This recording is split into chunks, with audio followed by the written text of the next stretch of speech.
Live question answer stream दीनी मसाइल में रहनुमाई किताब व सुन्नत की रोशनी में। अस्सलामु अलैकुम व रहमतुल्लाहि व बरकातुहू। अल्हम्दुलिल्लाहि वहदा वस्सलातु वस्सलामु अला मन ला नबिय्य बअदा अम्मा बाद। मैं आप तमाम भाइयों और बहनों का इस्तकबाल करता हूँ हमारे इस लाइव क्वेश्चन आंसर्स के सेक्शन में, क्वेश्चन आंसर्स की स्ट्रीम में। अल्हम्दुलिल्लाह, जैसे कि आप जानते हैं, ये हमारी स्ट्रीम बहुस्न खूबी बहुत अच्छे अंदाज में चल रही है और उम्मीद करते हैं आप लोगों को बहुत बहुत ज़्यादा इस स्ट्रीम से फ़ायदा हो रहा होगा। इंशाल्लाह आप लोगों को आपके सवालात के जवाबात जो है किताब व सुन्नत की रोशनी में मिल रहे होंगे। जिस तरह से हर रोज़ हमारे साथ डॉक्टर मोहम्मद नसीम मदनी जुड़ते हैं, वैसे ही शेख इंशाल्लाह हमारे साथ इस हफ्ता भी जुड़ेंगे और शेख पूरे 5 दिन हमारे साथ होंगे। और आप लोगों के लिए ये एक अपॉर्चुनिटी है, एक चांस है कि आप अपना सवाल जो भी है आपका वो शेख मोहतरम से पूछ सकते हैं। इंशाल्लाह शेख मोहतरम किताब व सुन्नत की रोशनी में आप लोगों को जवाबात देंगे। तो अल्हम्दुलिल्लाह बहुत से लोग हमारे साथ जुड़ चुके हैं और हमारा जो है स्ट्रीम यार्ड हमारा फ़िलहाल फुल है। तो जो भाई बहन ऐड होने की कोशिश कर रहे होंगे तो वो ऐड नहीं हो पाएंगे, वो कोशिश करते रहें। इंशाल्लाह जैसे ही स्टूडियो खाली होगा तो आप लोगों को भी इंशाल्लाह जगह मिल जाएगी। तो मैं इससे पहले कि सवालात का सिलसिला हम लोग शुरू करें, क्योंकि आज ओपनिंग कमेंट नहीं होता है तो शेख डायरेक्ट सवालात लेंगे। मैं आप तमाम भाइयों और बहनों को से गुजारिश करूँगा कि आप ज़रूर भी ज़रूर हमारी लिंक को ज़्यादा से ज़्यादा शेयर करें ताकि और भाई बहन भी जुड़ करके हमसे फ़ायदा उठा सकें। और हमने हमारी स्ट्रीम यार्ड की लिंक कमेंट में पेस्ट कर दी है, पिन भी कर दिया है, उससे आप डायरेक्ट हमारे साथ जुड़ सकते हैं। आइए शेख को ऐड करते हैं और फिर सवालात लेते हैं। अस्सलाम वालेकुम रहमतुल्लाहि व बरकातुहू। वालेकुम अस्सलाम व रहमतुल्लाहि व बरकातुहू। खैरियत से हैं शेख आप? अल्हम्दुलिल्लाह, कैसे हैं आप लोग? अल्हम्दुलिल्लाह शेख, अगर आपकी इजाज़त हो तो सवालात का सिलसिला शुरू करते हैं, क्योंकि आज ओपनिंग कमेंट जी हमारा बिल्कुल नहीं शुरू करते हैं। है। बिल्कुल सवालात लेते बिल्कुल बिस्मिल्लाह। हैं। जज़ाकल्लाहु खैर। तो हम लोग सवालात का सिलसिला शुरू कर रहे हैं। आज के सबसे पहले गेस्ट हैं हमारे SF। मैं आपको ऐड कर रहा हूँ, आप अपना सवाल पूछें। जी SF मैंने आपको ऐड किया है। इसके बाद मैं S अली को ऐड करूँगा, वो तैयार रहें। वालेकुम सलाम व रहमतुल्लाहि व बरकातुहू। जी शेख, मेरा सवाल ये है कि हमारा हकीका हो के नहीं है। हमारी उम्र अब 40-50 तक हो गई है, हकीका नहीं हो गया, हमारे वालिदैन भी नहीं करे और हम भी हमारे बच्चों का भी हकीका नहीं करे। हमको मालूम नहीं था इतना। जब स्ट्रीम में हमें जुड़ना शुरू हुए तब हमें मालूम हुआ कि सुन्नत है, करना वाजिब है करके। अब इसका मसला क्या करें, हम कैसा करें, समझ में नहीं आ रहा है हमको। बिस्मिल्लाह वल्हम्दुलिल्लाह वस्सलातु वस्सलामु अला रसूलिल्लाह। बहन का सवाल ये है कि उनका अकीका नहीं हुआ है, अब उनकी उम्र 40, 45, 50 साल हो गई है, तो अब उनको क्या करना चाहिए? उन्होंने साथ में एक बात और कही कि बाद में हमको पता चला कि ये सुन्नत है, वाजिब है। तो देखिए, अकीका ये सुन्नत मुअक्कदा है, सही कौल के मुताबिक वाजिब नहीं है, सुन्नत मुअक्कदा है। और अकीका करना ये जो बच्चे का वालिद है ये उसका हक है और ये उसके लिए सुन्नत मुअक्कदा है। अगर उसने बच्चे का अकीका नहीं किया हुआ है और बच्चा बड़ा हो गया तो अब भी अगर वो चाहे तो बड़ा होने के बाद बच्चे का वालिद उसका अकीका कर सकता है, बल्कि उसको करना चाहिए, क्योंकि वो रहन की तरह से उसके ऊपर है। तो वो सुन्नत उसी वक्त अदा होगी जब वो कर देगा। तो अगर वालिद मौजूद है तो वालिद अकीका करेगा अपने बच्चे का, अगर बचपन में उसके पैदाइश के वक्त नहीं कर सका है या नहीं किया है तो। लेकिन अब अगर वालिद मौजूद नहीं है और वो बच्चा बड़ा हो चुका है, वो चाहता है कि अपना अकीका कर दे, तो क्या उसको अकीका करने की इजाजत है? क्या इससे वो सुन्नत अदा हो जाएगी कि नहीं? इसमें उलमा के दरमियान बड़ा इख्तिलाफ है। लेकिन जो बात ज्यादा सही मालूम होती है कि चूंकि अकीका को रहन कहा गया है, तो और वो रहन उसके वालिद के ऊपर था, उसका वालिद उसके वालिद ने उसे अदा नहीं किया है, तो अब अगर वो बच्चा चाहे तो अदा कर सकता है। तो अगर आप करना चाहें तो कर सकती हैं। हालांकि इस सिलसिले में کوئی مرفوع حدیث کوئی صحیح حدیث ثابت نہیں ہے. ایک حدیث لوگ پیش کرتے ہیں کہ اللہ کے نبی صلی اللہ علیہ وسلم نے اپنا عقیقہ کیا, آپ یاد رکھیں کہ وہ حدیث صحیح نہیں ہے. تو کسی حدیث سے صراحتاً کسی انسان کا اپنا عقیقہ کرنا یہ ثابت نہیں ہے, لیکن چونکہ عقیقہ یہ رہن کی طرح سے ہے, اس لیے بہت سارے علماء نے اجازت دی ہے کہ کوئی آدمی اپنا عقیقہ اگر اس کا نہیں ہوا ہے تو وہ کر سکتا ہے, گویا کہ اپنے والد کی طرف سے وہ چیز ادا کر رہا ہے. تو اگر آپ چاہیں تو کر سکتے ہیں, لیکن یہ کوئی اتنی بڑی بات نہیں ہے جس کے لیے آپ ٹینشن لیں کہ میرے والد سے ایک واجب چھوٹ گیا تھا. وہ واجب نہیں ہے, وہ سنت مؤکدہ ہے. لیکن اگر پھر بھی آپ کو خواہش ہے تو آپ اپنا عقیقہ کر سکتے ہیں بڑا ہونے کے بعد. جی سسٹر. جی مجھے جواب مل گیا. حضرت ہمیں دین میں بہت کمزور ہیں ابھی بھی, مجھے ہر دن ایڈ کر لے تو میں اس سے کچھ سوالات پوچھ کے ہم دین پر صحیح طریقے سے عمل کر سکتے ہیں. ہم کو کچھ بھی پتا نہیں ہے اس کے بارے میں. جی ہاں انشاءاللہ تو ہم بتاتے رہیں گے, آپ اسی طرح سے سوالات وغیرہ کرتے رہیے گا, ہم آپ کو گائیڈ کرتے رہیں گے انشاءاللہ. ٹھیک ہے سسٹر. جی حضرت, جزاک اللہ. بہت بہت شکریہ. اگلے گیسٹ ہے ایس علی, آپ تیار ہیں؟ اس کے بعد انشاءاللہ میں زہرا فاطمہ کو ایڈ کروں گا. آپ تیار ہیں نیکسٹ؟ جی السلام علیکم. وعلیکم السلام. وعلیکم السلام. میرا سوال تھا, جیسے کہ یہ بولتے کہ کوئی غیر اللہ کا نام سے ایسے کھانا نہیں کھانا چاہیے, تو یا کوئی غیر اللہ کا نام سے اگر یہ کوئی دیگ چڑھایا, کوئی ایسا ہوا ہے یا کوئی میٹھا بنایا تو اس کو نہیں کھانا چاہیے. تو جو ہم لوگ اگر یہ اصالے ثواب کے لیے جو نکالتے ہیں, جیسے کہ نانی کی طرف سے, نانا کی طرف سے, یا جو بھی یہ انتقال کر چکے, تو وہ بھی تو پھر غیر اللہ کا نام کراتا ہے نا, تو اس کا فرق کیا ہے؟ جی دیکھیے, فرق دونوں میں یہ ہے کہ ایک ہوتا ہے غیر اللہ کے نام پر چڑھانا, جیسے کوئی مزار پہ چڑھا رہا ہے یا کسی بھی قبر پر چڑھا رہا ہے غیر اللہ کے نام پر, تو یہ حرام ہے. لیکن اگر کوئی آدمی میت کی طرف سے صدقہ کر رہا ہے اور اس صدقے کا ثواب وہ اللہ رب العالمین سے چاہ رہا ہے, وہ غیر اللہ کے لیے نہیں چڑھا رہا ہے, بلکہ وہ اللہ کے اپنے اس میت کے لیے صدقہ کر رہا ہے اور اللہ رب العالمین سے اس کا اجر چاہ رہا ہے اس میت کے لیے. تو دونوں میں بڑا فرق ہے. غیر اللہ کے لیے چڑھانا الگ چیز ہے اور میت کی طرف سے صدقہ کرنا الگ چیز ہے. جو لوگ جا کر کے قبر پر نذرانہ چڑھاتے ہیں وہ صدقہ نہیں کرتے ہیں. ان کو اگر صدقہ کرنا ہوتا تو انہیں قبر پر جانے کی ضرورت نہیں ہے, وہ صدقہ اپنے گھر میں بیٹھے بیٹھے کسی بھی فقیر محتاج کو کر دیتے. تو صدقہ کرنا یہ غیر اللہ کے لیے چڑھانا نہیں ہے. صدقہ آپ کر سکتے ہیں میت کی طرف سے, اور اس کا کوئی ٹائم وغیرہ بھی نہیں ہے. جب آپ چاہیں میت کی جانب سے صدقہ کر سکتے ہیں.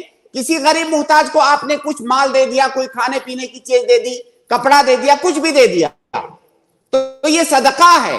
اور چڑھاوا یہ ہے کہ باقاعدہ وہ مزار پر چڑھاتے ہیں یا جو بھی ان کا طریقہ ہے چڑھانے کا, اس کو چڑھاتے ہیں. اور جو چڑھایا جاتا ہے نا, اس کو کسی کو دیتے بھی نہیں عام طور سے. جو چڑھاتے ہیں وہ مزاور لوگ لیتے ہیں اس کو.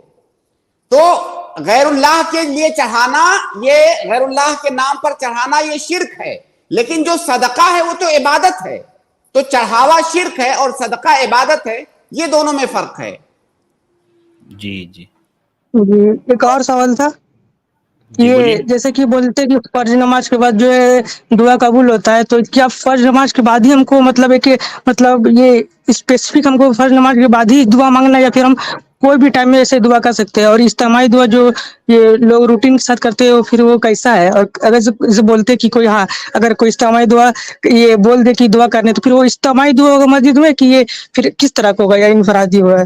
جی 6-7 سوال آپ نے اتنے جملے میں کر لیا. دیکھیے آپ نے سنیے بتا رہا ہوں. آپ نے کہا کہ لوگ کہتے ہیں کہ جو ہے فرض نماز کے بعد دعا قبول ہوتی ہے. یہ جو مقدمہ آپ نے باندھا یہ مقدمہ غلط ہے. ایسا کوئی نہیں کہتا ہے, کسی حدیث کے اندر نہیں ہے کہ فرض نماز کے بعد دعا قبول ہوتی ہے, کوئی حدیث میں نہیں ہے. تو آپ نے جو مقدمہ باندھا, جو بنیاد رکھی, اس بنیاد پر جو عمارت بنا رہے ہیں وہ عمارت کیسے صحیح ہوگی؟ وہ بنیاد ہی غلط ہے. تو ایسا کسی حدیث میں نہیں ہے کہ فرض نماز کے بعد دعا قبول ہوتی ہے. ایسا البتہ حدیث میں ہے کہ جب نماز پڑھو تو جب تشہد میں جاؤ, آخری تشہد میں, تو دعا کرو, یا اسی طرح سے جب نماز میں سجدے کی حالت میں رہو تو دعا کرو, وہاں دعا قبول ہوتی ہے. نماز کے بعد دعا قبول ہوتی ہے, اس کا ذکر کہیں پر نہیں آیا ہے. نماز کے بعد جو چیز آئی ہے کہ فرض نماز کے بعد اذکار پڑھنے ہیں, جو نماز کے اذکار بتائے گئے ہیں, جیسے اللہ اکبر, استغفر اللہ استغفر اللہ استغفر اللہ, اللہم انت السلام, اور کئی ساری دعائیں ہیں. ہر نماز کے بعد ایک بار جو ہے قل هو اللہ احد, قل اعوذ برب الفلق, قل اعوذ برب الناس, ہر فرض نماز کے بعد. فرض نماز کے بعد آیت الکرسی, تو اور کئی اذکار جو فرض نماز کے بعد ثابت ہیں, وہ اذکار ہیں, وہ اذکار ہیں اور ان کے پڑھنے کا حکم دیا گیا ہے. یہ کسی بھی صحیح حدیث کے اندر نہیں ہے کہ فرض نماز کے بعد دعا کرو, فرض نماز کے بعد دعا کا ذکر نہیں آیا ہے. تو یہ پہلی بات آپ کلیئر کر لیجئے کہ فرض نماز کے بعد اذکار ہیں. اللہ کے نبی صلی اللہ علیہ وسلم اور صحابہ کرام اذکار پڑھتے تھے فرض نماز کے بعد, اور ان اذکار میں کئی کلمات ایسے ہیں جو دعائیہ کلمات ہیں. تو ذکر جو ہے نا, ذکر یہ عام لفظ ہے, ذکر کے اندر دعائیں بھی شامل ہو جاتی ہیں. تو جو ذکر معصور ہے نماز کے بعد ہم اس کو پڑھیں گے, اور ان اذکار میں بعض دعائیہ کلمات بھی آتے ہیں. ٹھیک ہے, تو وہ خالص دعا نہیں ہے, وہ ذکر ہے جس کے اندر دعا بھی آ جاتی ہے معصور الفاظ میں. تو فرض نماز کے بعد ذکر کرنا ہے, یہی اللہ کے نبی صلی اللہ علیہ وسلم سے ثابت ہے. دوسری بات, دعا کرنا فرض نماز کے بعد بہت سارے لوگ اس طرح سے اہتمام کرتے ہیں گویا کہ وہ نماز کا ایک حصہ ہو. جس طرح سے نماز کے بعد باقاعدہ طور سے سنت راتبہ پڑھی جاتی ہے, اسی طرح سے بعض لوگ دعاؤں کا اہتمام کرتے ہیں. تو بھائی دعا کے لیے اللہ کے نبی صلی اللہ علیہ وسلم نے بتا دیا کہ نماز میں تشہد میں دعا کرو اور سجدے میں دعا کرو, آپ وہاں دعا کا اہتمام کرو. اب نماز کے بعد اگر آپ خاص کر رہے ہو دعا تو اس کے لیے دلیل چاہیے, اور نماز کے بعد خصوصاً دعا کی کوئی دلیل نہیں ہے.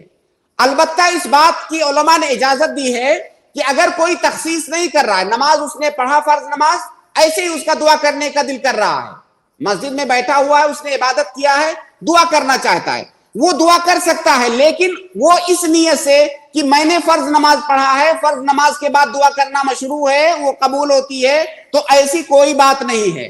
تو فرض نماز کے بعد اذکار پڑھنا ہے, دعاؤں کا جو ہے ثبوت احادیث کے اندر نہیں ملتا ہے. تیسرا مسئلہ آپ نے اجتماعی دعا کا پوچھا, تو دعا کے اندر اجتماعیت یہ دعا کی ایک کیفیت ہے, اور اس کیفیت کے لیے ثبوت کا ہونا ضروری ہے. دعا تو آپ کبھی بھی کر سکتے ہیں, اگر آپ تخصیص نہیں کر رہے ہیں کسی وقت کی, ہاں البتہ جن اوقات کی تخصیص وارد ہے کہ فلاں وقت میں دعا کرو, فلاں وقت میں دعا کرو, اس میں تو ہم تخصیص کر کے دعا کریں گے. ان کے علاوہ جن اوقات کا خاص طور سے ذکر نہیں آیا ہے ان کو ہم خاص نہیں کریں گے, ہم بغیر تخصیص کے کبھی بھی دعا کر سکتے ہیں. اب دعا کے لیے کسی خاص وقت کا, کسی خاص جگہ کا, کسی خاص کیفیت کا تعین کرنا, تخصیص کرنا, اس کے لیے دلیل چاہیے. اب اجتماعی دعا ایک خاص کیفیت ہے, اب اس خاص کیفیت کے لیے ہم کو دلیل چاہیے. فرض نمازوں کے بعد اجتماعیت کے ساتھ دعا کرنا اللہ کے نبی صلی اللہ علیہ وسلم, صحابہ کرام کسی سے ثابت نہیں ہے, بلکہ انفرادی بھی ثابت نہیں ہے. انفرادی ذکر ثابت ہے, دعا ثابت نہیں ہے. تو نماز کے بعد, فرض نمازوں کے بعد اجتماعیت کے ساتھ جو دعا کرتے ہیں انہیں نہیں کرنا چاہیے. دعا کے اور بہت سارے اوقات ہیں, آپ اگر تخصیص کر رہے ہیں تو یہ غلط ہے. آپ ایسے ہی بغیر تخصیص کے آپ نے کبھی کر لیا, اس کوئی حرج کی بات نہیں ہے. لیکن اگر آپ خاص کرتے ہیں تو پھر فوراً آپ سے دلیل مانگی جائے گی کہ تخصیص کی دلیل کیا ہے یہاں پر جو آپ تخصیص کر رہے ہیں. تو خلاصہ یہ کہ فرض نمازوں کے بعد آپ اذکار پڑھیے, دعائیں آپ کبھی بھی مانگ سکتے ہیں. آپ خاص مت کیجئے کہ فرض نماز کے بعد خاص طور سے دعا کریں گے. اور جو ہے اجتماعیت کے ساتھ کرنا تو بالکل بھی ثابت نہیں. دیکھیے اللہ کے نبی صلی اللہ علیہ وسلم سے نماز کے سلسلے میں چھوٹی چھوٹی باتیں صحابہ کرام نے روایت کر دی ہیں. بھائی دن میں 5 بار نماز ہوتی تھی, چھوٹی چھوٹی چیزیں بھی صحابہ کرام نے نقل کر دی ہیں کہ اللہ کے نبی صلی اللہ علیہ وسلم ایسے ایسے کرتے تھے. किसी सहाबी ने यह नकल नहीं किया कि फर्ज नमाज के बाद इज्तिमाइयत के साथ सारे लोग मिल करके दुआ करते थे इमाम की इक्तिदा में, ऐसा किसी ने रिवायत नहीं किया। क्यों आखिर में? तो फिर हम अपनी तरफ से नमाज के अंदर इजाफा करने पर क्यों तुले हुए हैं? भाई दुआ करने के लिए क्या आपको वक्त तंग पड़ता है? 24 घंटा है, आप कभी भी कीजिए। जी जज़ाकल्लाह खैर। जी जज़ाकल्लाह खैर। जी बहुत बहुत शुक्रिया अली भाई। इसके बाद अगले गेस्ट ज़हरा फातिमा को मैं ऐड कर रहा हूँ। इंशाल्लाह उनके बाद मैं कमर आलम को ऐड करूँगा। कमर आलम तैयार रहे। अस्सलाम जी। वालेकुम रहमतुल्लाहि व बरकातहू। वालेकुम अस्सलाम रहमतुल्लाहि व बरकातहू। जी वेनेसडे जब स्ट्रीम हुआ तो मैं कमेंट में पूछी थी कि वली का राजी होना जरूरी है, जो बोले थे, तो उसमें आप बोले थे कि ननियाल वाले कोई भी नहीं रहेंगे, ददियाल वाले रहेंगे। तो ददियाल वाले में से भी मेरे चाचा नहीं है और मेरे वालिद वही भी नहीं है, भाई भी नहीं है, तो वली कौन बन सकते हैं उस हाल में, वो पूछना था मुझे। आप ये बताइए कौन है, वो बताइए। नहीं, जेंट्स कोई भी नहीं है हम लोगों के पास, वालिद नहीं, भाई भी नहीं, और सिर्फ मामा है अगर वली अगर है तो जो आप चचा हैं? जी नहीं, चचा नहीं है क्योंकि मेरे वालिद एक ही चचा थे और एक बहन। अच्छा जी और देखिए फिर आपके दादा वगैरह के तरफ से कोई है? दादा के जैसे भाई वगैरह रहे होंगे, उनका खानदान होगा? नहीं है, दादा भी एक ही थे तो उनका भी इंतकाल हो गया, दादा का भी। कोई नहीं है, कोई नहीं है, मतलब कोई नहीं है। जैसा कि आप बता रही हैं कि कोई नहीं है, तो कोई नहीं है की बुनियाद पर ही मैं ये जवाब दे रहा हूं। ये बात क्लियर रहे कि कोई नहीं की बुनियाद पर मैं जवाब दे रहा हूं। अल्लाह के नबी सल्लल्लाहु अलैहि वसल्लम की हदीस है कि अस्सुल्तानो वलियो मल्ला वली लहू, कि जिसका कोई वली नहीं है उसका वली सुल्तान होगा। सुल्तान मतलब हाकिम वक्त। हमारे यहाँ तो ऐसा निजाम नहीं है कि कोई हाकिम हो, कोई मुसलमान हाकिम हो, ऐसा कोई निजाम नहीं है। तो हमारे यहाँ तो हाकिम नहीं मिल सकता है। ऐसी सूरत में अगर आपके यहाँ दारुल कज़ा का इंतजाम हो तो काजी आपका वली हो सकता है। आपके यहाँ गांव वगैरह में, शहर में कोई तंजीम हो, उसका कोई रईस हो जो मुसलमानों के मामला देखता हो, वो वली हो सकता है। अगर खानदान में और कोई बड़ा हो, वो वली हो सकता है। वो भी नहीं है तो फिर आपके जाहिर आपके बहुत सारे मामलात आपके ननिहाल वाले देखते होंगे, बहुत सारी जिम्मेदारियां, वो भी आपके वली हो सकते हैं। जब कोई नहीं है तो आपके ननिहाल में से कोई बड़ा बुजुर्ग आपका वली बनके आपकी शादी करा सकता है।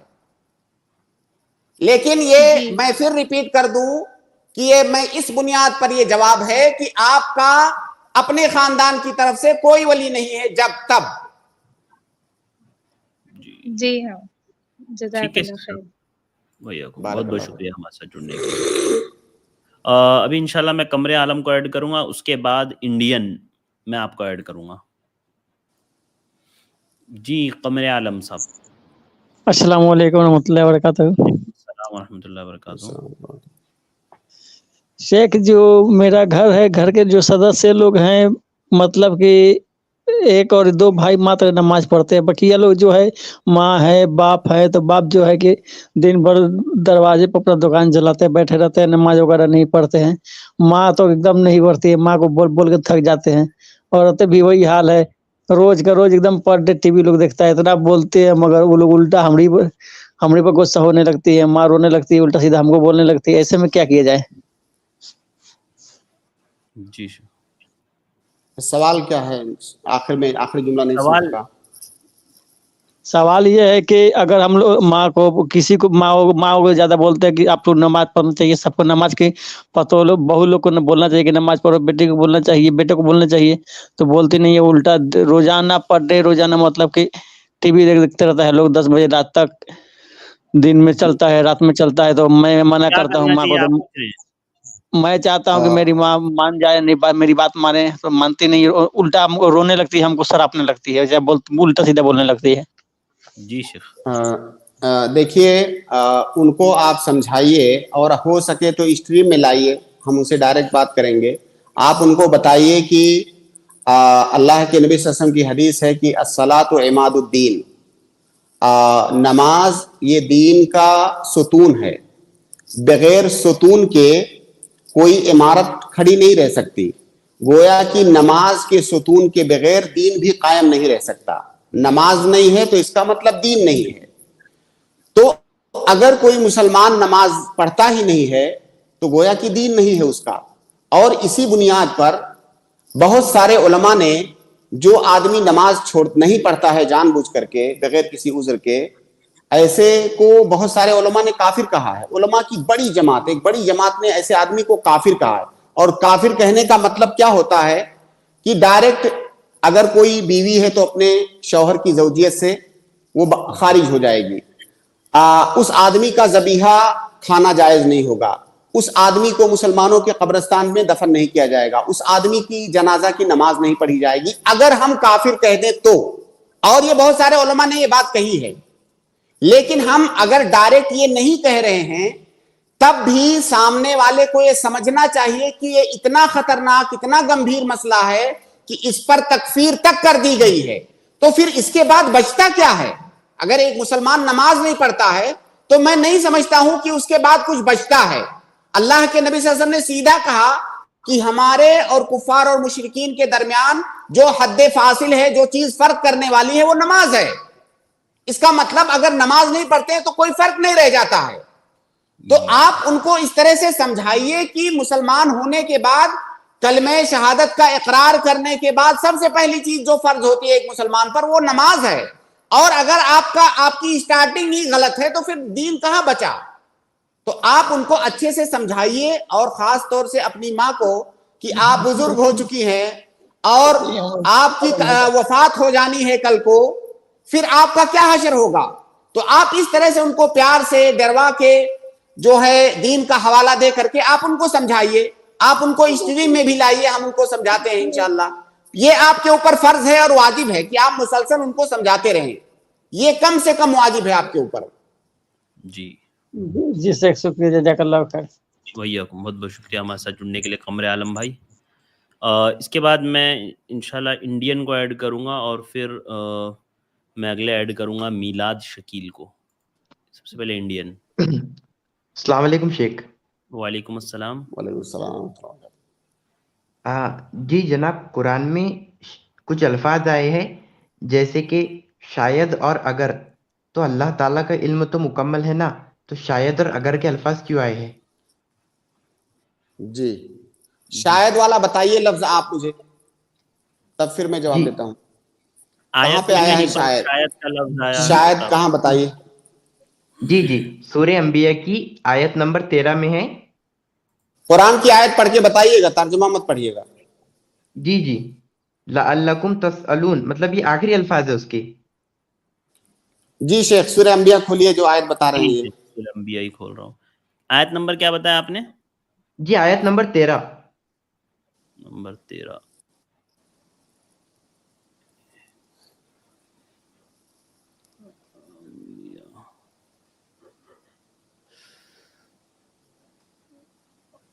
ہاں تو آیت کیا ہے؟ ایک منٹ, اصل میں تھوڑا سا, ایک سیکنڈ میں کھول لیتا ہوں.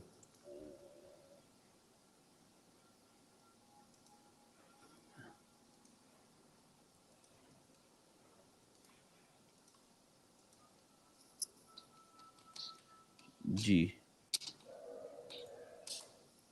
آیت نمبر 13. جی شیخ, میں نے کھول لیا ہے, میں شیئر کر رہا ہوں. اصل میں میرے پاس وہ کام نہیں کر رہا تھا شیخ. میں نے کھول دیا ہے شیخ آیت. جی دیکھیے, اب جواب سنیے. آپ نے لعلہ کا ترجمہ شاید سے کیا ہے, ٹھیک ہے. لعلہ اگر یہ اللہ رب العالمین کے بارے میں استعمال ہوتا ہے, اللہ رب العالمین کے علم کے بارے میں استعمال ہوتا ہے, تو اس کا معنی شاید نہیں ہوتا ہے. عربی زبان میں عربی زبان میں ایک کلمے کا ایک ہی معنی نہیں ہوتا ہے. ایک کلمے کے کئی معنی ہوتے ہیں اور سیاق اور سباق سے اس کا معنی متعین کیا جاتا ہے. تو اگر اللہ اور اس کے علم کے بارے میں لعل کا استعمال ہے تو اس کا مطلب شاید نہیں ہوتا ہے, وہ اس کا مطلب ہوتا ہے تاکہ تم ایسا کرو, ٹھیک ہے. اور اگر دوسرے لوگوں کے بارے میں ہے, مخلوق کے بارے میں, تو ظاہر ہے مخلوق کا علم تو یقینی نہیں ہے, تو ان کے بارے میں شاید استعمال کیا جا سکتا ہے. تو قرآن میں ایسی بہت ساری جگہ, جیسے اللہ رب العالمین نے کہا لعلکم تتقون, روزے کے بارے میں اللہ تعالیٰ نے کہا یا ایھا الذین آمنوا کتب علیکم الصیام کما کتب علی الذین من قبلکم لعلکم تتقون. تو کیا اس کا مطلب یہ ہے کہ شاید تم تقوی اختیار کرو؟ نہیں, شاید نہیں ہے. اللہ نے روزہ فرض کیا, روزہ رکھو تاکہ تمہیں تقوی حاصل ہو. اس کا مطلب ہے تاکہ, آپ اس کو شاید سے ترجمہ نہ کریں. لعل مشکل یہ ہے کہ عربی کلمات کا ترجمہ ہم جب اردو میں کرتے ہیں تو ہم اس کو اردو میں سمجھنے کی بھی کوشش کرتے ہیں, جبکہ عربی زبان کا اپنا ایک اسلوب ہوتا ہے. تو عربی جاننا اسی لیے بہت ضروری ہے. قرآن کو, حدیث کو, دین کے احکامات کو سمجھنے کے لیے عربی زبان کا, عربی تعبیرات اور عربی اسالیب کا سمجھنا بہت ضروری ہے. صرف اگر کوئی ترجمے کا سہارا لے کر کے سمجھنا چاہے گا تو بہت سارے مسائل تو سمجھ جائے گا, لیکن بہت سارے مسائل میں اسی طرح کا اشکال اس کو آئے گا. تو یہاں پر شاید اس کا معنی نہیں ہے تاکہ جو ہے ایسا ہو. جی بھائی سمجھ میں آ گیا؟ جی شیخ جزاک اللہ. اور شیخ میرا دوسرا سوال تھا کہ ابھی کر سکتا ہوں؟ ہاں پوچھ لیجئے. جی شیخ, اگر ہم کسی کو دنیاوی فائدے کے لیے سلام کرتے ہیں تو کیا یہ بھی شرک میں آئے گا؟ دنیاوی فائدے کے لیے کیسے؟ جیسے ہم کسی سے بات نہیں کرتے لیکن ہمارا جیسے بزنس سے ریلیٹڈ, ایجوکیشن سے ریلیٹڈ. بھائی دیکھیے, اگر سلام ایک عبادت ہے, ٹھیک ہے, اگر ہمارا مقصد اس سلام کا صرف دنیا حاصل کرنا ہے تو آپ کو دنیا ملے گی, آپ کو کوئی اجر نہیں ملے گا, آپ کو کوئی بھی اجر نہیں ملے گا. بلکہ اگر اس میں ریاکاری ہے تو آپ کو اس پر گناہ ملنے کا اندیشہ ہے. اس لیے سلام یہ دین ہے, شریعت ہے, عبادت ہے. اس کو دین, شریعت اور عبادت سمجھ کے آپ کو کرنا ہے. آپ کو جو دنیاوی فائدہ ہے وہ تو آٹومیٹک ملنا ہے. تو اگر آپ اس کو خالص دنیا کے لیے کر رہے ہیں تو یہ ریا ہو سکتی ہے, یہ شرک کے درجے تک داخل ہو سکتی ہے اگر عبادت کو جو ہے دنیا کے لیے کیا جائے تو. جی واضح ہے. جی بھائی. جی شیخ جزاک اللہ. وعلیکم, بہت بہت شکریہ. ابھی میں میلاد شکیل کو ایڈ کروں گا اور اس کے بعد انشاءاللہ ہمارے اگلے گیسٹ ہوں گے محمد سرفراز. جی السلام علیکم ورحمۃ اللہ وبرکاتہ. وعلیکم السلام ورحمۃ اللہ وبرکاتہ. جی میرا سوال یہ ہے, جب ہم وضو کرتے ہیں تو ہمیں کیا مسواک 3 بار ہاتھ دھونے کے بعد کرنا چاہیے یا پہلے ہی کرنا چاہیے؟ جی دیکھیے, احادیث کے اندر مختلف طرح کے الفاظ ہیں. لولا ان اشق علی امتی لامرتهم بالسواک عند کل صلاۃ, یہ حدیث کے الفاظ ہیں. بعض الفاظ میں غالباً عند کل وضوء بھی ہے. تو اس میں اس معاملے کے اندر توسع ہے. آپ جو ہے مسواک کر کے وضو بنائیے یا وضو کر کے آپ مسواک کر لیجئے نماز پڑھنے سے پہلے, انشاءاللہ دونوں کی گنجائش ہے. اس پر حدیث پر عمل ہو گیا. یعنی جب نماز پڑھنا ہو تب آپ مسواک کریں. اب آپ نے چاہے وضو بنانے سے تھوڑا پہلے کیا ہے یا وضو بنا کر کے کیا ہے, وہ نماز سے پہلے ہی ہے, تو آپ کو نماز سے پہلے کرنا ہے. یہاں تک کہ بہت سارے علماء نے تو کہا ہے کہ جب نماز میں کھڑے ہوں تو نماز شروع کرنے سے پہلے, اس پر بھی بہت سارے لوگ عمل کرتے ہیں, لیکن یہ تھوڑا سا مجھے بعید لگتا ہے. کیونکہ جب آپ نماز میں کھڑے ہو گئے اور مسواک کریں گے تو منہ میں مسواک کرنے سے جو گندگی وغیرہ آپ اس کو کیا کریں گے, تو اس میں مسئلہ ہے. تو زیادہ اس حدیث کا اقرب جو معنی معلوم ہوتا ہے کہ نماز سے پہلے. اب نماز سے پہلے وضو کرنے کے بعد بھی ہو سکتا ہے, وضو کرتے وقت بھی ہو سکتا ہے, دونوں میں سے کسی پر آپ نے عمل کیا تو حدیث پر عمل ہو گیا. جی سر, ایک اور تھوڑا سا سوال تھا چھوٹا. جی بولیے. جی جب ہم ظہر کی جب پہلے 4 رکعتیں پڑھتے ہیں تو ہمیں کیا ایک سلام سے پڑھنی چاہیے یا دو کر کے؟ بہتر کیا رہے گا میرے لیے؟ بہتر 2 سلام سے ہے. نفل دو کر نمازیں کے. 2 ہاں 2 کر کے پڑھیں. جی جزاک اللہ. جزاک اللہ خیر شکیل بھائی. اس کے بعد میں سرفراز محمد سرفراز کو ایڈ کروں گا اور پھر اس کے بعد عبد القادر کو انشاءاللہ. عبد القادر آپ تیار رہیں. جی محمد سرفراز صاحب. جی سرفراز صاحب میں نے آپ کو ایڈ کیا ہے. کو آواز آ رہی ہے سرفراز صاحب؟ آپ میوٹ ہے. جی فرمائیں. میں نام اس لیے پہلے بتا دیتا ہوں تاکہ آپ لوگ تیار رہیں. محمد سرفراز آپ کی آواز نہیں آ رہی ہے ہم تک. ٹھیک ہے آپ اپنا نیٹ ورک چیک کیجئے. میں عبد القادر کو ایڈ کر رہا ہوں. انشاءاللہ اس کے بعد یونس ابن رحمت کو میں ایڈ کروں گا. السلام علیکم ورحمۃ اللہ وبرکاتہ. السلام ورحمۃ اللہ وبرکاتہ. کیا جی عبد القادر. جوہر کی رکعت ٹائم کم ہونے کی وجہ سے 2 رکعت پڑھے اس کے بعد جماعت کھڑی ہو گئی تو کیا بعد میں پڑھنا کیسا ہے؟ جی سنتوں کی ہاں ظہر سے پہلے 4 رکعت سنت راتبہ ہے یا 2 رکعت دونوں جائز ہے. اگر آپ 4 پڑھنا چاہتے ہیں, ابھی آپ نے 2 پڑھا ہے, جماعت کھڑی ہو گئی تو آپ جماعت میں شامل ہو جائیے, نماز پڑھ لیجئے ظہر کی فرض نماز. اس کے بعد جو 2 رکعت آپ کی چھوٹ گئی تھی اس کو آپ نماز کے بعد قضا کر لیجئے. تو سنت راتبہ کو قضا کرنا بھی سنت ہے. جی عبد القادر. اور ایک یہ سوال ہے کہ مسجد چھوٹی ہے اور امام صاحب کے پیچھے سے لائن کرتے ہیں تو لائن لگاتے ہیں تو سائڈ میں تھوڑی سی جگہ چھوٹ جاتی ہے, اور تو کیا ایک سائڈ سے برابر کر کے جو ہے لائن لگا سکتے ہیں جبکہ کچھ آدمی نہیں ہو, کچھ جگہ خالی پڑی ہو ایک سائڈ میں؟ جی میں سمجھ نہیں سکا سوال شیخ. آواز تو آ رہی ہے لیکن سوال واضح نہیں ہو پائے ان کا. مسجد چھوٹی ہے, ٹھیک ہے. اس میں جی امام صاحب کے پیچھے سے لائن میں کھڑا ہونا یہ یا جگہ کم ہے تو جب 20 سے کھڑے ہوتے ہیں تو دونوں سائڈ میں تھوڑی تھوڑی جگہ چھوٹ جاتی ہے, اور ایک کیوں سائڈ چھوٹ سے کھڑے جاتی ہوتے ہے؟ نہیں سنیے کیوں چھوٹ جاتی ہے؟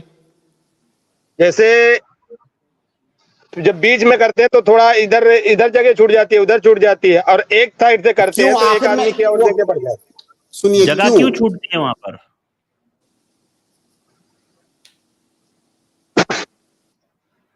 عبد القادر بھائی آپ فرض کیجئے کہ امام کے دائیں طرف 20 فٹ ہے, بائیں طرف 19 فٹ ہے, 18 فٹ ہے. آپ مکمل پوری صف مکمل کیجئے. جب اگلی والی صف پوری مکمل ہو جائے, جگہ نہ بچے, اس کے بعد دوسری صف بنانا شروع کیجئے. جگہ چھوٹ کیوں جائے گی؟ نہیں, آپ سوال سمجھ نہیں پا رہے, میں سمجھا نہیں پا رہا ہوں. جی امام صاحب کے پیچھے سے جب کرتے ہیں ایک دم سیدھائی سے تو تھوڑی سی جگہ یہ سائڈ چھوٹ جاتی ہے. میرا کہنا ہے کہ ایک سائڈ سے بھریں گے تو ایک آدمی کی جگہ اور بڑھ جاتی ہے. تو میرا کہنے کا مطلب یہ ہے کہ ایک سائڈ سے کھڑے ہو سکتے ہیں, پھر اور لوگ آتے جائیں جڑتے جائیں, پوری سب آگے پیچھے پوری ہو جائے آگے. اچھا میں سمجھ تو ایسا کر سکتے ہیں. شیخ اصل میں سوال ان کا بھائی کا یہ ہے نا, آپ سمجھ لیجئے کہ 2 صفیں ہیں, ایک مسجد اتنی بڑی ہے کہ اس میں 2 ہی صفیں ہیں, ٹھیک ہے, اور اب دروازہ اس طرف ہے, دروازہ درمیان میں نہیں ہے بلکہ اس طرف ہے. تو اب اگر ایک شخص جب امام کے پیچھے ایگزیکٹ بیچ میں آ کر کے کھڑا ہوتا ہے نا, تو یہ سائڈ کی جگہ جو خالی ہو جاتی ہے, خالی رہ جاتی ہے, تو اب داخل ہونے والے دروازے سے وہ سائڈ کھڑے ہو رہے ہیں, یہ سائڈ جگہ خالی رہ گئی ہے. تو بھائی کا سوال یہ ہے کہ اسٹارٹنگ سے کھڑے ہو سکتے ہیں کیا, یہی پوچھنا چاہ رہا تھا. دیکھیے میں آپ کو بتا رہا ہوں, امام کے پیچھے سے سب بنانا شروع کریں گے. امام کے پیچھے ایک آدمی کھڑا ہوا, اس کے ایک دائیں کھڑا ہوا, ایک بائیں کھڑا ہوا, پھر ایک دائیں ہوا, بائیں ہوا, اس طرح کرتے کرتے پوری صف مکمل ہو جائے گی. اب اگر دونوں سائڈ میں سے کسی بھی سائڈ ایک آدمی یا 2 آدمی کی جگہ بچی ہوئی ہے, جو بعد میں آ رہا ہے اس بچی ہوئی جگہ میں جا کر کے پہلے کھڑا ہوگا. وہ یہ نہیں دیکھے گا کہ جو ہے دائیں طرف کتنے لوگ ہیں, بائیں طرف کتنے لوگ ہیں. جو بھی جگہ خالی ہے اگلی صف میں پہلے اس جگہ کو بھریں گے. آپ یہ مت دیکھیے امام کے بیچ میں جو ہے امام کے دائیں بائیں, پہلی صف میں جہاں پر بھی جگہ خالی ہے وہاں پہ آپ کو جا کر کے پہلے وہ جگہ بھرنی ہے. جب وہ صف مکمل ہو جائے گی تب دوسری صف بنانا شروع کریں گے، پھر درمیان سے کھڑا ہونا شروع ہوئیے، دائیں بائیں لوگ جڑتے جائیں گے، سب بنتی جائے گی۔ تو جگہ مطلب ان کا میں جہاں تک سمجھ پا رہا ہوں ڈاؤٹ یہی ہے نا شیخ کہ امام جیسے جو آدمی نماز پڑھ رہا ہے اس کے سامنے سے جا کر کے وہ سائڈ جا سکتے ہیں ہم لوگ؟ بالکل۔ اچھا اگر ان کا یہ اشکال ہے تو ان کو ایسے بولنا چاہیے کہ کیا نمازی کے جو امام کے پیچھے نماز پڑھ رہے ہیں ماموم جو ہیں، کیا ان کے آگے سے جا کر کے سب مکمل کر سکتے ہیں؟ سوال یہ ہونا چاہیے۔ تو دیکھیے امام کا سترہ جو ہے یہ مقتدی کا سترہ ہوتا ہے۔ جب آپ کسی کی امامت میں نماز پڑھ رہے ہیں تو ماموم کے آگے سے کوئی بھی گزر سکتا ہے، آگے سے بولے تو بالکل اس کے پاس سے بھی گزر سکتا ہے۔ عبداللہ ابن عباس رضی اللہ تعالیٰ عنہما کی جو روایت ہے مینا کے بارے میں کہ اللہ کو کہتے ہیں کہ اللہ کے نبی صلی اللہ علیہ وسلم نماز پڑھا رہے تھے لوگوں کو، میں آیا اور دیکھا کہ اللہ کے نبی صلی اللہ علیہ وسلم بغیر کسی سترہ کے نماز جو ہے پڑھا رہے ہیں، اور میری ایک جو ہے وہ تھی سواری تھی، گدھی وغیرہ تھی، اس کو میں نے وہاں چھوڑا اور وہ لوگوں کے سامنے سے گزر رہی تھی اور اس پر کسی نے کچھ نہیں ٹوکا۔ تو دوسری حدیث میں ہے کہ جو ہے گدھے کے گزرنے سے نماز منقطع ہو جاتی ہے، تو ان لوگوں کی نماز منقطع کیوں نہیں ہوئی؟ کیونکہ وہ جماعت میں نماز پڑھ رہے تھے، اللہ کے نبی صلی اللہ علیہ وسلم ان کی امامت کرا رہے تھے۔ تو امام یہ مقتدیوں کا سترہ ہوتا ہے، تو مقتدیوں کے سامنے سے آپ گزر سکتے ہیں، جہاں پر بھی آپ کو جانے کی ضرورت ہو وہاں جا سکتے ہیں۔ جی عبد القادر بھائی آپ کو جواب مل گیا؟ آپ کا ڈاؤٹ کلیئر ہوا؟ یہ ایک تو سوال یہ تو جس کا جواب تو مل گیا، لیکن جو میں سمجھا نہیں پا رہا ہوں سوال، اس کے لیے یہ اتنا بتا دیجئے کہ امام کے پیچھے ہی کھڑا مطلب سیدھائی پہ ہی کھڑا ہونا ہے کہ ایک سائڈ میں نہیں کھڑا ہو سکتے؟ ایک طرف سے کوئی بھی سائڈ سے نہیں کھڑا ہو سکتے، بیچ سے ہی کھڑا ہونا ضروری ہے؟ آپ یہ سنیے کہ جب آپ پہنچے تو ایک صف بنی ہوئی ہے امام کے پیچھے، ٹھیک ہے؟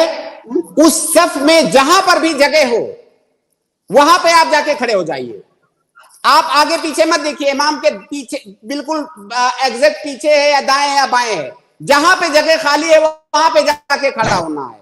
جو لوگ صف بنانے کی اب ابتدا کریں گے نئے صف کی، وہ امام کے پیچھے سے شروع کریں گے۔ آپ تو گئے ہیں تو پوری صف بھر چکی ہے، چند لوگوں کی جگہ صرف خالی ہے۔ دیکھیے عبد القادر بھائی، اگر امام کے پیچھے آپ کھڑے ہوتے ہیں نا صف بنانے کے لیے، آپ جو بول رہے ہیں وہ لیفٹ سائڈ میں جو جگہ خالی رہے گی یا رائٹ سائڈ میں جو جگہ خالی رہے گی نا، تو وہ لوگ مصلی کے سامنے سے اگر جگہ نہیں ہے نا تو وہ جو ماموم ہے جو نماز پڑھ رہا ہے اکیلا، اس کے سامنے سے جا کر بھی وہ سائڈ کی صف مکمل کر سکتے ہیں۔ بات سمجھ میں آ رہی ہے آپ کے عبد القادر بھائی؟ سمجھ میں آ رہی، وہ سوال سمجھ گیا، لیکن میں اصل میں سوال سمجھا نہیں پا رہا ہوں۔ اصل میں سوال یہ ہے نا کہ امام صاحب کے پیچھے سے جب شروع میں سب بناتے ہیں، جیسے 4-5 لوگ ہیں تو 20 سے جب سب بناتے ہیں تو ایسی جگہ ہے کہ تھوڑی 20 سے جب سب شروع کریں گے تو تھوڑی جگہ دونوں سائڈ میں تھوڑی جگہ چھوٹ جاتی ہے، جب ایک طرف سے اسٹارٹ کریں گے تو پوری جگہ بھر جاتی ہے۔ کیا ہے کیوں چھوٹتی ہے وہ جگہ؟ وہ جگہ ایسی ہے کہ جیسے مان لو 10 آدمی کی جگہ ہے تو وہ 20 سے جب شروع کریں گے تو 9 آدمی ہی آئیں گے، تھوڑا دونوں سائڈ میں جگہ چھوٹ جائے گی۔ اچھا مطلب بھائی سنیے مطلب وہی ان کا بولنا یہ ہے شیخ، امید ہے آپ سمجھ گئے ہوں گے۔ اب میں تھوڑا سا مجھے نہیں معلوم کہ سمجھاؤں کہ نہیں، لیکن میں ابھی جو مجھے لگ رہا ہے وہ یہ کہہ رہے ہیں کہ تھوڑی سی جگہ دائیں طرف چھوٹ گئی، تھوڑی سی جگہ بائیں طرف، اور وہ جگہ چھوٹی ہے، جو جگہ چھوٹی ہے اتنے میں ایک آدمی نہیں آ سکتا، تو جب ایک آدمی اتنے میں نہیں آ سکتا تو اس کو چھوٹنا نہیں کہیں گے، جب ایک آدمی کی جگہ ہے ہی نہیں تو وہاں کیوں کھڑا ہوگا؟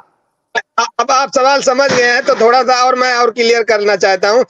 اتنی جگہ دونوں سائڈ میں چھوٹتی ہے، جب ایک سائڈ سے کھڑے ہوں گے تو کوئی دقت نہیں، وہی سیکھنے کا کوئی مسئلہ نہیں اس میں۔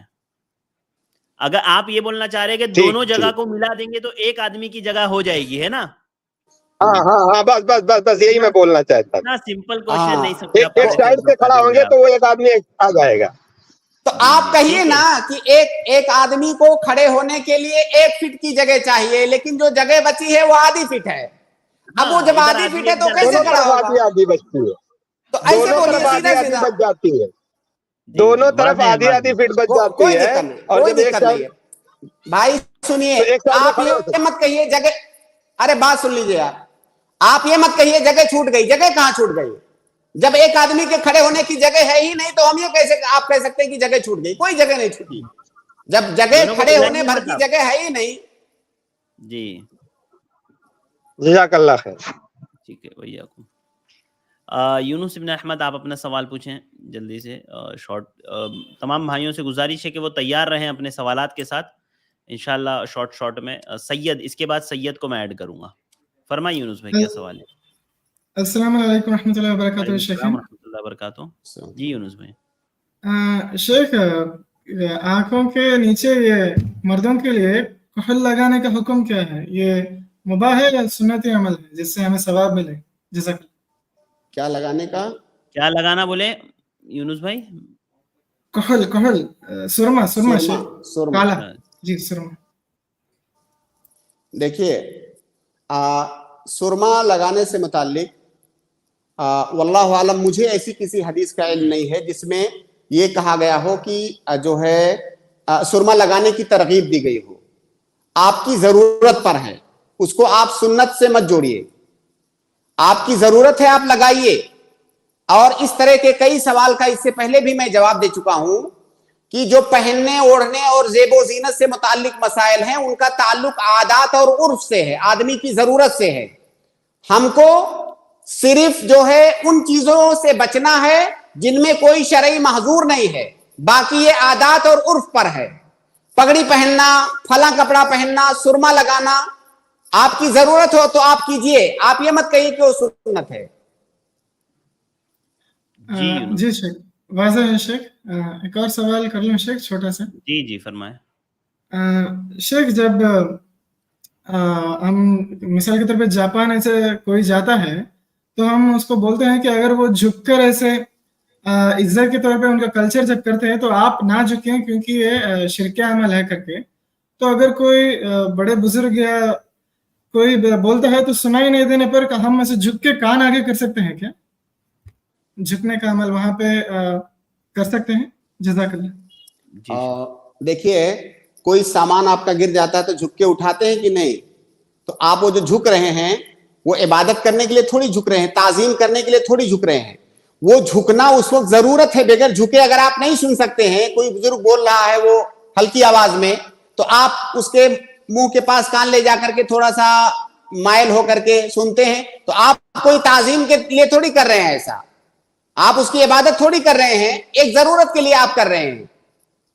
तो यहां पर ये नहीं कहा जाएगा कि उसकी ताजीम या उसकी इबादत ऐसी कोई चीज है, उसको जरूरत है। जी वाज़ेह है शेख, जज़ाकुमुल्लाह खैरन शेख। अस्सलाम वालेकुम रहमतुल्लाहि व बरकातुहू। बहुत बहुत शुक्रिया यूनुस भाई हमारे साथ इस स्ट्रीम में जुड़ने का। इसके बाद मैं जो है अगले गेस्ट को ऐड कर रहा हूँ। अगले गेस्ट है हमारे सैयद, और इंशाल्लाह इसके बाद मैं मुस्लिम को ऐड करूँगा। अस्सलाम वालेकुम। वालेकुम अस्सलाम रहमतुल्लाहि व बरकातुहू। जी सैयद साहब, मेरा सवाल है डॉक्टर साहब से, अगर हदीसा कंट्रडिक्शन करती है तो उसको हम क्या करेंगे? मैं मिसाल पर देता हूँ। हदीस जी हाँ, आप मुकम्मल कर लीजिए बात अपनी।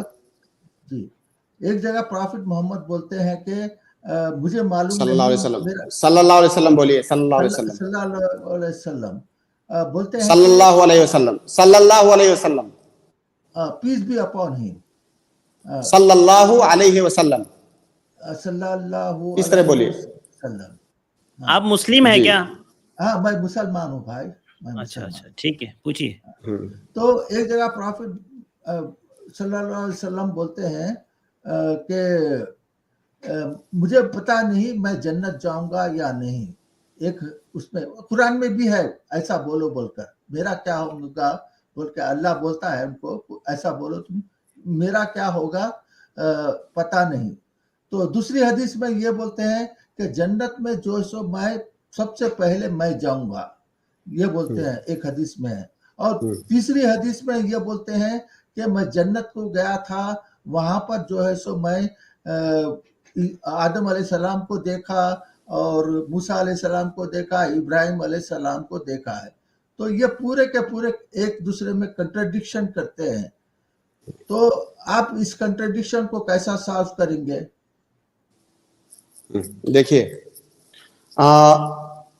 पहली बात, पहला रूल आप ये याद रखिए कि अल्लाह रब्बुल आलमीन के अक़वाल में या नबी सल्लल्लाहु अलैहि वसल्लम के अक़वाल में कंट्राडिक्शन हो ही नहीं सकता है।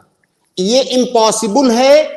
ये एक मुसलमान को ये अकीदा रखना चाहिए, इसके बगैर वो मुसलमान नहीं हो सकता कि अल्लाह और उसके रसूल की बातों में कंट्राडिक्शन नहीं हो सकता।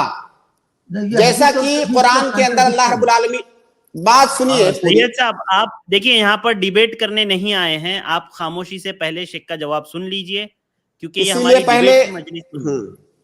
ठीक है। तो जब एक सच्चा आदमी जो होता है, आम सच्चा आदमी, उसकी बातों में कंट्राडिक्शन नहीं होता है। आम सच्चा आदमी हमारे और आपके जैसा, उसकी बातों में कंट्राडिक्शन नहीं हो सकता, इल्ला है कि वो गलती से कुछ बोल जाए। और अल्लाह रब्बुल आलमीन के रसूल नबी सल्लल्लाहु अलैहि वसल्लम के अक़वाल में कंट्राडिक्शन होना, तारुज और तजाद होना, ये नामुमकिन है। ये पहला उसूल जान लीजिए।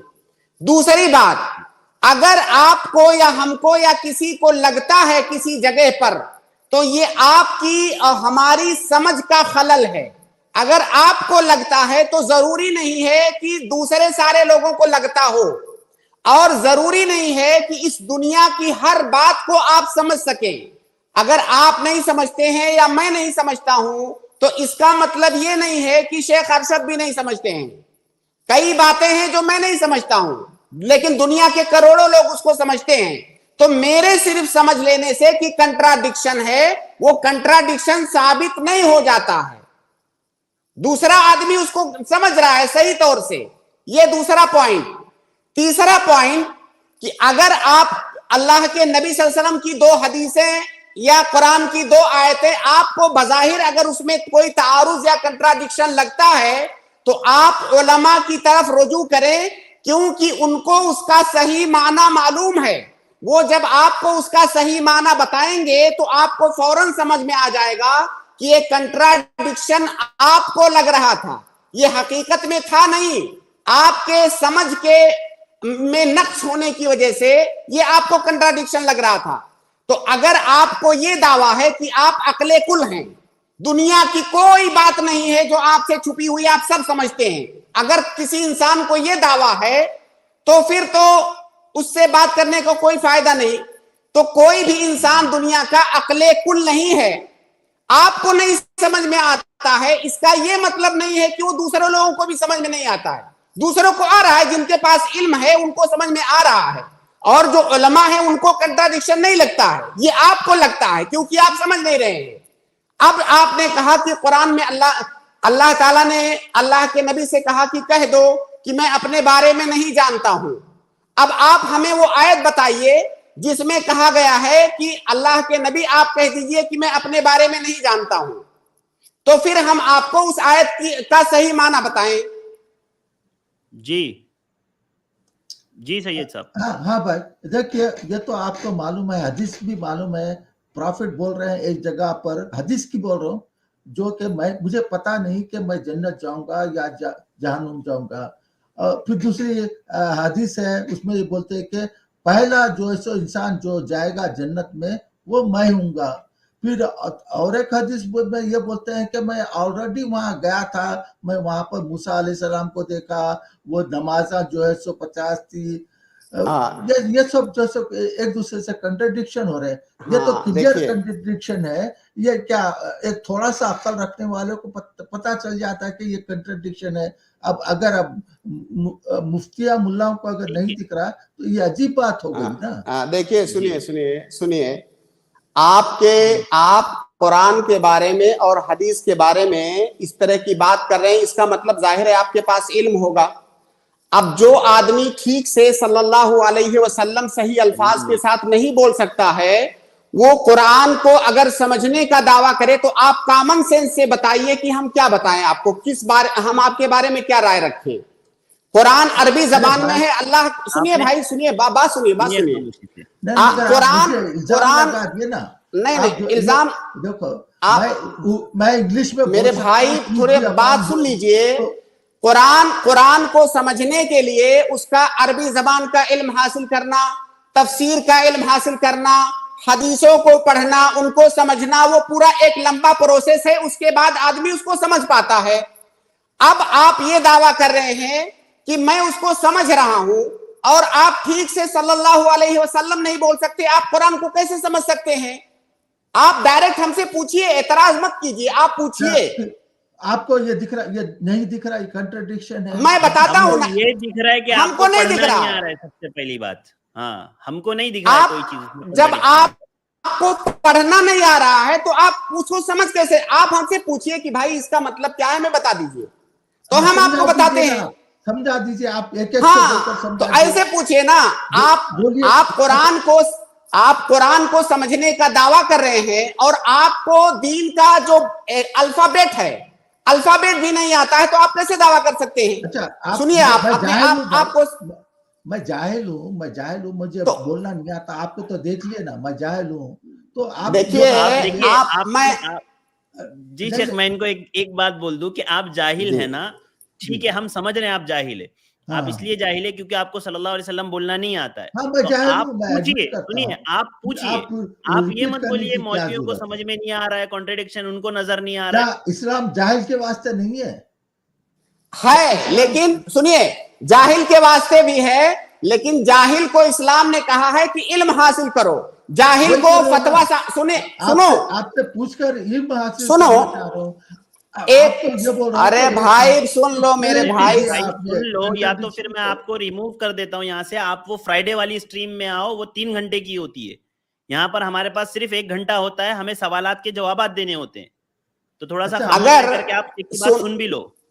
मेरे भाई, मैं एक जो है तबीब नहीं हूं। अगर मैं ऑपरेशन थिएटर में जा करके डॉक्टरों से बहस करूं कि ऐसा क्यों कर दिया, मेरी अकल तो ये नहीं कह रही है, ऐसा क्यों कर दिया, तो मेरे बारे में आप क्या कहेंगे? आप मेरे बारे में पता नहीं क्या क्या बोलेंगे। आपको दीन का इल्म नहीं है, तो आप जहां समझ में नहीं आ रहा जिस पॉइंट पे, उसको पूछिए कि ये मुझे समझाइए। अब आप कह रहे हो मुल्ला लोग, मुफ्ती लोग, उनको इतना समझ में नहीं आता है, कंट्राडिक्शन है। भाई कंट्राडिक्शन आप जाहिल है इसलिए आपको लग रहा है, जिसके पास इल्म है उसको नहीं लगेगा। अल्लाह के नबी सल्लल्लाहु अलैहि वसल्लम ने कहा कि मैं जन्नत में पहला शख्स हूंगा दाखिल होने वाला। ये कैसे कहा? अल्लाह रब्बुल आलमीन ने उनको बताया। जाहिर है उनके पास मुस्तकबिल का इल्म नहीं है, जब अल्लाह ताला बताएगा तब उनको इल्म होगा। अल्लाह ताला ने उन्हें बताया तो उनको इल्म हुआ कि मैं जन्नत में दाखिल होने वाला पहला शख्स हूंगा। दूसरी बात, जन्नत में कब दाखिल होंगे अल्लाह के नबी सल्लल्लाहु अलैहि वसल्लम? ये जन्नत और जहन्नम ये आखिरत का मसला है। जब क़यामत आएगी, ये दुनिया खत्म हो जाएगी, दूसरी उखरवी दुनिया होगी, वहां पर आदमी हमेशा हमेशा के लिए या तो जन्नत में या जहन्नम में दाखिल होगा। ठीक है, तो अल्लाह के नबी सल्लल्लाहु अलैहि वसल्लम ने इसरा और मेराज में जो देखा, उसको ये नहीं कहेंगे कि वो दाखिल हो गए तो अब फिर क्यों कह रहे हैं कि दाखिल होंगे। भाई वो हमेशा के लिए दाखिल नहीं हुए। जो इसरा और मेराज में नबी सल्लल्लाहु अलैहि वसल्लम ने देखा, वो क्या हमेशा के लिए दाखिल हो गए? नहीं, हमेशा के लिए आखिरत में दाखिल होंगे। तो अल्लाह के नबी सल्लल्लाहु अलैहि वसल्लम को जो मुस्तकबिल में, फ्यूचर में जो चीज होने वाली है, अल्लाह ताला ने उनमें से कई चीजों को दिखाया। उन्हीं में से जन्नत जहन्नम भी है, तो उसको दाखिल होना थोड़ी कहेंगे, वो दिखाया, उसका इल्म हुआ अल्लाह के नबी सल्लल्लाहु अलैहि वसल्लम को। तो इसमें कौन सा कंट्राडिक्शन है? और जो दाखिल होने की बात है वो तो आखिरत में होगी वो चीज, तो इसमें कौन सी कंट्राडिक्शन? भाई मुझे किसी स्कूल कॉलेज में दाखिला लेना है, मैं जाकर के पहले मुआयना करके आऊं। फर्ज कीजिए मैं जाकर मुआयना करके आऊं, फिर मैं किसी से बोलूं कि भाई मैं 2 महीने बाद वहां पे दाखिला लेने वाला हूं। अब कोई मुझसे आकर के कहे कि तुम्हारी बात में तो कंट्राडिक्शन है, तुम तो 2 महीना पहले वहां गए हुए थे, मैंने देखा था यूनिवर्सिटी में तुमको, और अब कह रहे हो कि मैं जो है दाखिला लेने वाला हूं। तो भाई ये क्या मेरी बात में कंट्राडिक्शन है?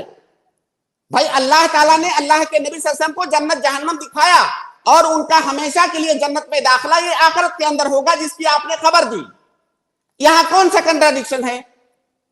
अच्छा वाज़ेह है शेख। अच्छा डॉक्टर साहब ये बता दीजिए, आप एक काम कीजिए एक सैयद साहब, लास्ट आप छोटा फ्राइडे सा आइए, फ्राइडे नहीं एक छोटा माजरत सा आप सवाल है, एक छोटा सा नहीं सवाल है, आप मैं माजरत रिलेटेड है, फ्राइडे आइए क्योंकि वक्त हमारे एक पास कम छोटा है, सा बिल्कुल हमें छोटा है, मजीद सवालात लेने हैं। हाँ बिल्कुल छोटा जज़ाकल्लाह खैर, सवाल आप है। फ्राइडे वाली स्ट्रीम में आइए इंशाल्लाह, ठीक है। अच्छी बात, शुक्रिया भैया आप लोग का, शुक्रिया बहुत बहुत। बहुत बहुत शुक्रिया भैया। शेख ये पहले से आते हैं और वो फ्राइडे वाली स्ट्रीम में भी इनका ऐसे ही होता है, सुनते कम है बोलते ज्यादा है, तो वक्त हमारा भाई बेवजह देखिए, ज़ाया होगा। मैं एक बात कह रहा हूं आपसे भी शेख अरशद, और आप जो दूसरे नाजरीन हैं आपके उनसे भी, कि आपको अगर अल्लाह ताला ने अक्ल दिया है तो थोड़ा सा उसका इस्तेमाल कीजिए और आप बताइए कि शरीयत के अहकामात जो इतने वसी हैं और उसके लिए इतना पढ़ने और इल्म हासिल करने की जरूरत होती है, पूरी जिंदगी आदमी लगा देता है, फिर भी उसको लगता है कि मुझे बहुत कम मालूमात हुई है। उसके बाद एक आदमी जो सही से एक इबारत नहीं बोल सकता है, वो आदमी कैसे शरीयत के अहकाम के बारे में अपना जो है मौकिफ रख रहा है कि मेरा मौकिफ ये है। अब वो आदमी अगर उसके पास कॉमन सेंस हो तो खुद ही अपने बारे में वो सोचे कि क्या मुझे हक है बोलने का या मुझे सिर्फ सुनना चाहिए। भाई दुनिया का कोई मामला हो, दुनियावी मामला, अभी अब मैं जाकर के जो है एटम बम साइंस के बारे में लोगों को राय देने लगूं तो मुझे तो लोग पागल ही कहेंगे ना, और क्या बोलेंगे। बिल्कुल कोई शक नहीं इसमें। जज़ाकल्लाह खैर शेख। शेख इससे पहले कि हम लोग अगला सवाल लें, वक्त चूंकि थोड़ा सा बचा है हमारे पास, वो सुरमे के ताल्लुक से जो सवाल हुआ था शेख, उसके ताल्लुक से एक दो रिवायतें मैं रखना चाह रहा था। जी जी शेख की रिवायत है जी, तो इसके ताल्लुक से थोड़ा सा बताएं कि अल्लाह के नबी सल्लल्लाहु अलैहि वसल्लम ने इसमें भी इस बात का जिक्र किया कि थोड़ा रिवायत को पढ़ें। इक्तहिलु बिल इस्मिद फइन्नहु यजलुल बसरा व युंबितु शा'r। एक मिनट जी, ये 1757 है शेख, सुनन तिरमिजी।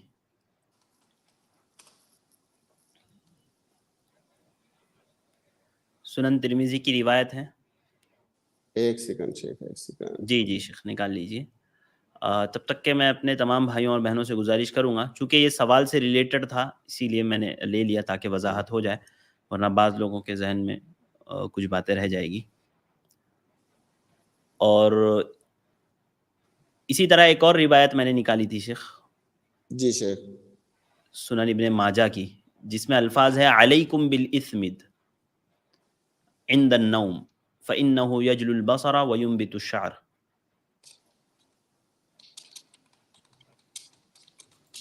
वो रिवायत का हुक्म भी बताएं। शेख अलबानी का हुक्म नीचे लिखा रहता है। जी सही है शेख अलबानी का हुक्म सही है, सुनन इब्ने माजा का और सुनन तिरमिजी का दूना कौली ज़ाम के अलावा है, सहीहुन दूना कौलिही ज़ाम व ज़ामा, जो वज़ामा का लफ्ज है उसके अलावा बाकी की रिवायत पर इमाम अलबानी ने देखिए यहाँ पर अल्लाह के नबी सल्लल्लाहु अलैहि वसल्लम ने लिबास के बारे में और जीनत के बारे में तो मैंने एक कायदा बताया कि उसमें असल तो ये है कि उसका ताल्लुक आराफ से है, लेकिन अगर किसी लिबास या किसी जीनत के बारे में अल्लाह के नबी सल्लल्लाहु अलैहि वसल्लम की जानिब से तरगीब आ जाती है, तरगीब का सेगा, तब वो सुन्नत के दर्जे में होती है। और यहां पर मैं करेक्शन करना चाहूंगा पहले जवाब का कि यहां पर बाकायदा तौर से अमर का सेगा आया है, अल्लाह के नबी सल्लल्लाहु अलैहि वसल्लम ने तरगीब दिलाई है जी। अगर तरगीब का सेगा आ गया किसी भी लिबास या जीनत के बारे में तो उसका हुक्म इस्तेहबाब का होगा अलल अकल, ठीक है। तो लिहाजा इसकी बुनियाद पर देखिए मैं देख रहा हूं बहुत सारे उलमा ने इसको सुन्नत का, शेख बिन बाज ने भी इसको सुन्नत कहा है, लिहाजा सुरमा लगाना ये इसलिए सुन्नत होगा कि इसमें अल्लाह के नबी सल्लल्लाहु अलैहि वसल्लम की तरगीब आ गई है। जी शेख, जी जज़ाकल्लाहु खैर शेख, बारकल्लाहु फिकुम, बहुत बहुत शुक्रिया शेख इसके लिए। इसके बाद मैं अगले गेस्ट की तरफ चलता हूँ। हमारे अगले गेस्ट हैं मुस्लिम, मैं आपको ऐड कर रहा हूँ, आप अपना सवाल शॉर्ट में कर सकते हैं शेख से। जी अस्सलाम वालेकुम। वालेकुम अस्सलाम व रहमतुल्लाहि व बरकातुहू। जी ये मेरे पड़ोस को कह रहे थे कि यूएस जाने के लिए कुछ रकम 40 लाख ऐसा बैंक में रखना बताना पड़ता है, इसीलिए कोई एजेंट रहते। जी सिस्टर क्या कह रहे हैं आप? यूएस में जाने के लिए स्टूडेंट पढ़ने के लिए यूएस जाने के लिए बैंक में कुछ रकम बताना पड़ता है, ठीक है। तो उसके लिए एक फाइनेंसर को हायर करके वो बैंक का रकम बता के अपन वो फाइनेंसर को पैसे दे सकते हैं? जी शेख, सिस्टर का क्या सवाल सवाल ये है है बहन? शेख, सवाल इस तरह से है कि एक मतलब किसी को अगर अब्रॉड जाना है पढ़ने के लिए, यूएस वगैरह जाना है, तो उनको उनका बैंक अकाउंट दिखाना पड़ता है कि उनके बैंक अकाउंट में इतने पैसे है। जी तो सिस्टर का कहना ये है कि किसी फाइनेंशियल शख्स को, यानी किसी फाइनेंस करने वालों को, यानी उनका अकाउंट दिखाया जाए कि भाई पैसा है, वो साबित कर दें और ये उनको पैसा दे उस चीज का। अल्लाह के नबी सल्लल्लाहु अलैहि वसल्लम की हदीस है कि मन गश्शना फलैसा मिन्ना। इसी तरह से झूठ के सिलसिले में जितनी भी आयतें या जितनी भी हदीसें हैं, सबका यहाँ पर आप जिक्र कर सकते हैं। अल्लाह के नबी सल्लल्लाहु अलैहि वसल्लम ने झूठ बोलने से भी मना किया, धोखा देने से भी मना किया। अगर कोई कंट्री अपने मुल्क के निजाम के हिसाब से आपको कह रही है कि अगर आपको यहाँ आना है तो आपके बैंक अकाउंट में इतना लाख रुपया होना चाहिए मसलन, और आपके पास नहीं है, आपके पास नहीं है, तो दूसरे का अकाउंट आप दिखा रहे हैं, तो धोखे के सिवा और क्या है ये? तो धोखा देना ये जायज नहीं है। जी सिस्टर जी, अपने अकाउंट में डालते फिर लोग वापस ले लेते, उस डालने के लिए लोग कुछ रकम ले रहे, क्या नहीं है नाजायज? तो ये भी धोखा ही है ना शेख। भाई देखिए बहन, आपके पास वो अमाउंट होना चाहिए, तभी आप सच्चे होंगे। अगर किसी भी तरह से आप साबित कर रहे हैं कि आपके पास है जबकि वो आपके पास नहीं है, तो ये धोखा ही है।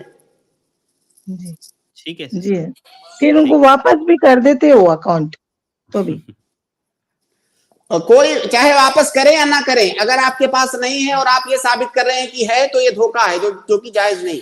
अच्छा, जज़ाकल्लाह खैर। अगर वापस नहीं करते आप, वो आप ही का होता तो धोखा नहीं होता। आप वापस कर रहे हैं इसीलिए धोखा है ना वो, जी जी, आपका नहीं है। जज़ाकल्लाह। अगर आपका होता तो नहीं होता। जज़ाकल्लाह वय्यकुम, बहुत बहुत शुक्रिया हमारे साथ जुड़ने के लिए।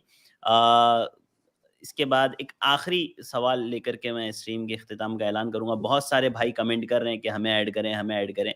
देखिए भाइयों, मैं कोशिश करता हूँ कि कई लोगों के हो जाए सवाल, लेकिन जिसके ना हो पाए तो फिर मैं नहीं कर सकता। रेहान इब्ने डॉक्टर अव्वल, मैं आपको ऐड कर रहा हूँ। जी रेहान भाई, ठीक है। और रेहान भाई नहीं ऐड हो पा रहे। अबू हमजा, मैंने आपको ऐड किया है। अस्सलाम वालेकुम रहमतुल्लाहि व बरकातुहू शेख। अस्सलाम वरहमतुल्लाहि व बरकातुहू। तो आखिरी वक्त है, मेरा सवाल प्रॉपर्टी के ताल्लुक से था, तो इंशाल्लाह तो मैं कल आ जाइए अबू हमजा। हाँ, कल आ जाऊंगा। जज़ाकल्लाह खैर शेख। वय्यकुम भाई, बहुत बहुत शुक्रिया। इरफान सिसोदिया, मैं आपको ऐड कर रहा हूँ। हेलो, अस्सलाम वालेकुम। वालेकुम अस्सलाम। मेरा सवाल ये है, क्या शेख साहब की मस्जिद की छत पे औरतों का बेपर्दा नमाज पढ़ना और घर की छत पे बेपर्दा नमाज पढ़ना जायज है? मस्जिद की छत पर बेपर्दा नमाज अदा करना? जी शेख। हाँ। पहले तो थोड़ा सा ये बता दें कि बेपर्दा से क्या मुराद है आपकी? यानी जो रास्ते में गैर मर्द और घर के पास जो भी मर्द हो, वो उनकी नजर पड़ती हो। मतलब चेहरा खोल के पढ़ती हैं? हाँ। चेहरा खोल के पढ़ती हैं? हाँ शेख। हाँ कहा शेख उन्होंने? जी, अगर चेहरा खोल के नमाज पढ़ती हैं तो किसी ऐसी जगह पर नमाज पढ़ना उनके लिए दुरुस्त नहीं है जहां पर अजनबी मर्दों की निगाह पड़े। अगर वहां पे उनको पढ़ना पड़ रहा है तो चेहरा ढक के नमाज पढ़ें। अगर पढ़ना पड़ रहा है, जैसे मस्जिद नमाज पढ़ने गई, जगह नहीं है, जुमा का दिन है या कोई और वजह है, और उनको खुले में नमाज पढ़ना पड़ रहा है, तो चेहरा ढक करके नमाज पढ़ें। अगर वो तन्हाई में पढ़ रही हैं तो चेहरा खोल के पढ़ें, अगर लोगों के सामने पढ़ रही हैं तो चेहरा ढक करके पढ़ें। बाकी इसमें मस्जिद के ना तो छत की कोई कैद है ना किसी और जगह की। असल ये है कि जहां पे अजनबी मर्दों की निगाह पड़ने वाली है वहां पे चेहरा ढक के पर्दे के साथ पढ़ें मुकम्मल। और अगर ऐसी जगह पर पढ़ रही हैं जहां अजनबी मर्दों के देखने का कोई मसला नहीं है, वहां पर चेहरा खोल करके पढ़ेंगी, लेकिन जो है जिस्म और पूरा जिस्म ढका होना चाहिए, चेहरा और हथेली खोल सकती है। जी वाज़ेह है शेख। जी इरफान भाई। जज़ाकल्लाह शेख। ठीक शेख। बहुत बहुत शुक्रिया। जज़ाकल्लाह खैर शेख हमारे साथ जुड़ने के लिए, और अल्हम्दुलिल्लाह बहुत अच्छी रही आपकी स्ट्रीम और आज की, और काफ़ी अहम बातें आई। अल्लाह आपको जज़ाए खैर दे, अल्लाह ताला इसको आपके लिए, आपके वालिदैन के लिए सदक़ा जारिया बनाए। آمین آمین آمین. اللہ تعالیٰ اس کو قبول جزاک اللہ فرمائے. خیر. انشاءاللہ کل ملاقات کریں گے شیخ. بہت بہت شکریہ. السلام انشاءاللہ علیکم انشاءاللہ. ورحمۃ اللہ وبرکاتہ. السلام علیکم ورحمۃ اللہ وبرکاتہ. اس کے بعد میں اپنے تمام ناظرین کا شکر گزار ہوں کہ الحمدللہ آپ ہمارے ساتھ جڑے رہیں، اور ان بھائی بہنوں سے معذرت خواہ ہوں جن کے سوالات نہیں ہو پائیں. شاہد رائن، محمد تسلیم الدین، ابو جمیلہ، اور اسی طرح سے جو ہے محمد افضل. آپ تمام بھائیوں سے گزارش ہے کہ انشاءاللہ کل آپ آئیے. آپ لوگ اگر مجھے اسٹریم میں نظر آتے ہیں تو میں انشاءاللہ آپ لوگوں کو جیسے ہی آپ دکھتے ہیں میں پہلے آپ لوگوں کو ایڈ کرنے کی کوشش کروں گا. جن لوگوں کے کمنٹس میں سوالات رہ گئے ان سے بھی میں معذرت خواہ ہوں. انشاءاللہ کل کوشش کروں گا کہ کل نہیں پرسوں، انشاءاللہ کل یا پرسوں تک ہم لوگ کوشش کریں گے کہ کمنٹس کے بھی سوالات کے جوابات ہو جائے. آج کے لیے بس اتنا ہی. مجھے دیجیے اجازت. انشاءاللہ کل پھر ملاقات ہوگی. السلام علیکم ورحمۃ اللہ وبرکاتہ.